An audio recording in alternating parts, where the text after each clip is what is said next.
La noche en el Cerro de la Estrella, capítulo 1. La mañana siguiente amaneció gris, y así se mantuvo el resto de la tarde, como si el cielo supiera lo que estaba por venir.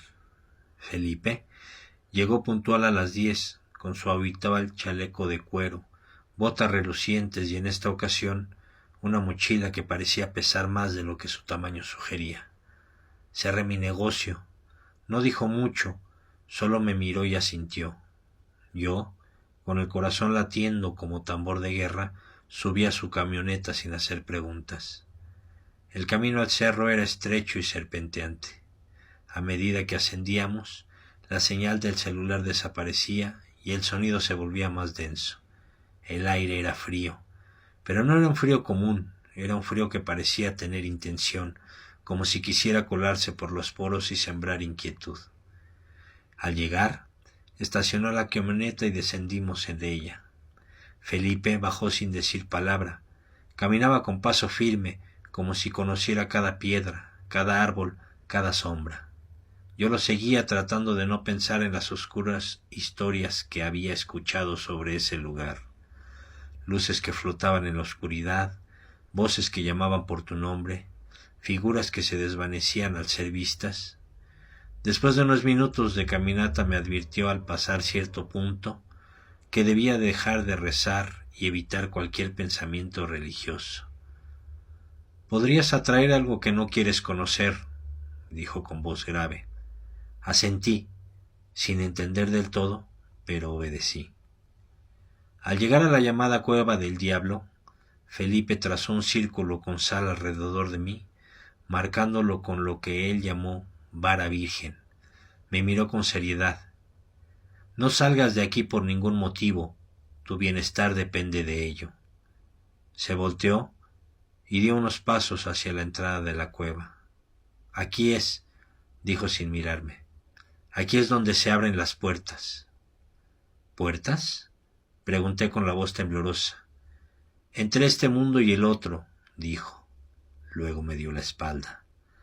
Se acercó a una especie de altar de piedra, cubierto de cenizas y restos de velas derretidas.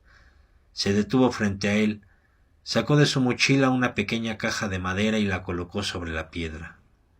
Sacó de esa caja varios objetos, una figura de barro con ojos vacíos, un puñado de tierra negra, una vela que encendió con un cerillo que chispeó como si fuera de otro tiempo. Comenzó a murmurar palabras en un idioma que no reconocí.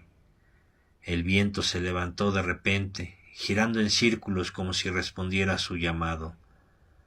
Yo quería correr, pero algo me mantenía ahí. Tal vez la curiosidad, tal vez el miedo, tal vez las advertencias que me hizo anteriormente, o tal vez algo más. De pronto, el fuego de la vela se tornó azul. Felipe se detuvo, me miró inquisitivamente y dijo: «No te muevas, ya viene».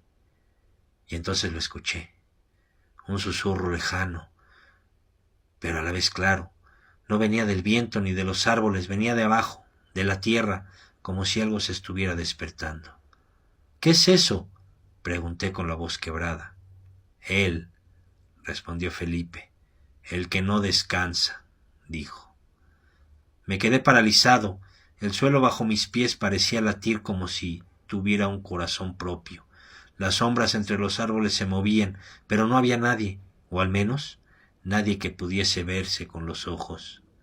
Felipe continuó con su ritual. De pronto, del interior de la cueva, el fuego no solo iluminó la oscuridad, sino que pareció abrir una grieta entre mundos.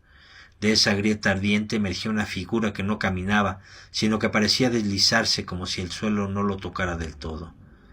Era altísimo, más de 2 metros, con una complexión espigada, casi antinaturalmente delgada, como si sus huesos estuvieran tensados por una piel demasiado ajustada.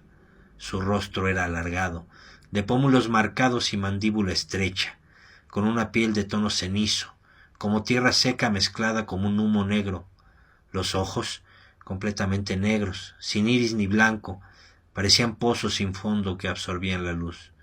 Su mirada era penetrante, como si pudiera ver más allá de la carne, directo al pensamiento. Vestía una ropa de campo antigua, como la de un campesino de otro siglo, camisa de manta desgastada, pantalones de tela gruesa y un sombrero de ala ancha que no ocultaba su rostro, sino que lo enmarcaba con una sombra. A pesar de su aspecto rural, había algo en él que gritaba que no pertenecía a este mundo. Sus manos eran largas, con dedos delgados que terminaban en uñas oscuras, casi garras. Al caminar, sus pasos eran lentos, pero cada uno parecía retumbar en el aire, como si el tiempo se ralentizara a su alrededor.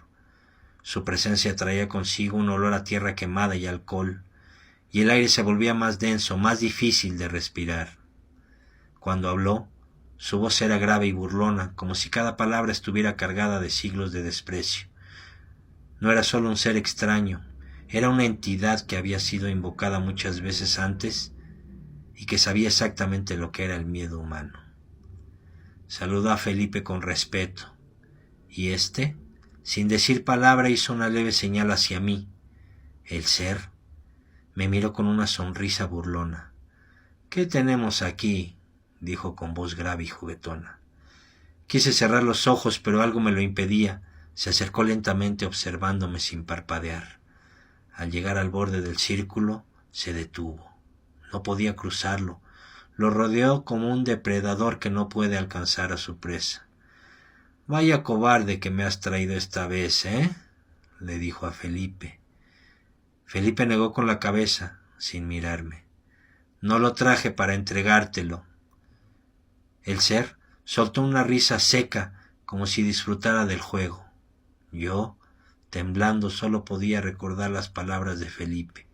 «No salgas del círculo, no reces, no pienses en Dios». Y fue así como comenzó la noche más larga de mi vida.